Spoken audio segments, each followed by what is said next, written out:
মাননীয় নরেন্দ্র মোদীজি এবং অমিতজি, বহু ভাষা বহু বর্ণে দেশ ভারতবর্ষ, সেই ভারতবর্ষকে কিনা আপনারা সংশোধিত নাগরিকত্ব আইন দিয়ে মানুষকে বিভাজিত করছেন।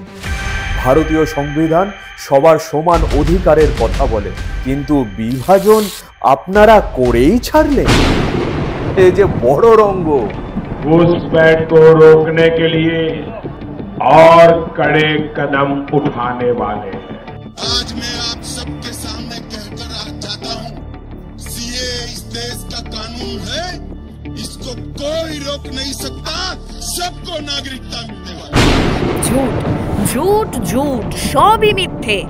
আসামের এনআরসিতে 19 লক্ষ হিন্দু বাঙালির নাগরিকত্ব কেড়ে নিলেন আপনারা। এই বাঙালিরাই 71 সালের আগে শরণার্থী হিসেবে ভারতে আশ্রয় নিয়েছিল। আপনাদের ডিটেনশন ক্যাম্পে মোট বন্দির 85% হিন্দু বাঙালি।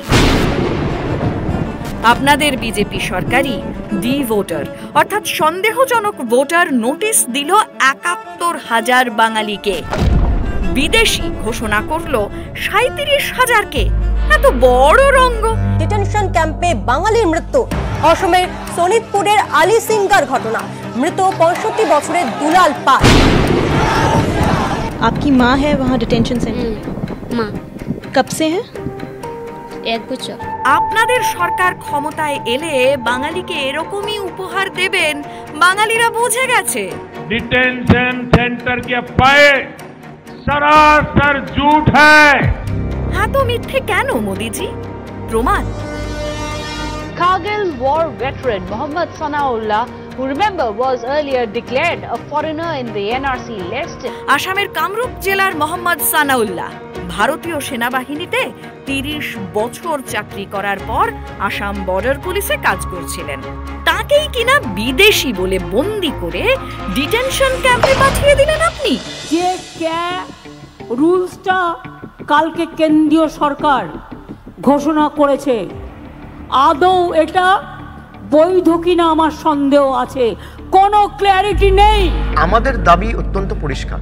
আমরা মনে করি যারা এখানে রয়েছে, মতুয়া হোক, নমশূদ্র হোক, উদ্বাস্তু হোক, সবাই ভারতবর্ষের রাজবংশী হোক, সবাই ভারতবর্ষের নাগরিক। আমার যতটা অধিকার ভারতবর্ষের মাটির উপর রয়েছে, তাদের প্রত্যেকের ততটাই অধিকার ভারতবর্ষের মাটির উপর রয়েছে। একটা মানুষ যদি অধিকার পায় আমি খুশি হব, কিন্তু একটা মানুষ যদি বঞ্চিত হয় তার সামনে দাঁড়িয়ে আমি তাকে শেল্টার দেবো। বাংলা থেকে বিতাড়িত কাউকে আমি করতে দেব না। শুধু বাঙালিদের বঞ্চনা করেছেন তাই নয়, দলিত আদিবাসীদের সঙ্গেও ভণ্ডামি করেছেন মোদিজি। हमारी सरकार की योजनाओं से बड़ी संख्या में दलितों, पिछड़ों, शोषितों, वंचितों को लाभ हो रहा है। কিন্তু তারই রাজ্য উত্তরপ্রদেশ এবং মধ্যপ্রদেশ দলিত আদিবাসী নারীদের প্রতি অত্যাচারের প্রথম স্থান অধিকার করেছে। তারই দলের বিজেপির এক নেতা দলিত ব্যক্তির শরীরে প্রস্রাব করে দিয়েছেন। ছি মোদিজি, এত ঘৃণ্য হতে পারে বিজেপির শাসন? এদিকে রায়গঞ্জ মেনলাইন রেলপথে নতুন রেল ও রেলওয়ে স্টেশনের ওপর ওভারব্রিজ স্থানীয় মানুষদের অনেক দিনের দাবি। তাদের আরো দাবি রায়গঞ্জ থেকে বিহারের বারসাই পর্যন্ত রাস্তার উন্নতি। আপনারই দলের সাংসদ দেবশ্রী চৌধুরী বা আপনার বিজেপি সরকার এখনো পর্যন্ত এ দাবি পূরণ করেননি। রায়গঞ্জে এইমস হসপিটালের প্রতিশ্রুতি দিয়েও আপনি রাখেননি। এ তো বড় রঙ্গ মোদিজি। আরো রঙ্গ দেখুন, আপনার দলের সাংসদ দেবশ্রী চৌধুরী এবং তার সঙ্গীরা রায়গঞ্জের বিডিওকে হেনস্থা করে হাসপাতালে পাঠালেন।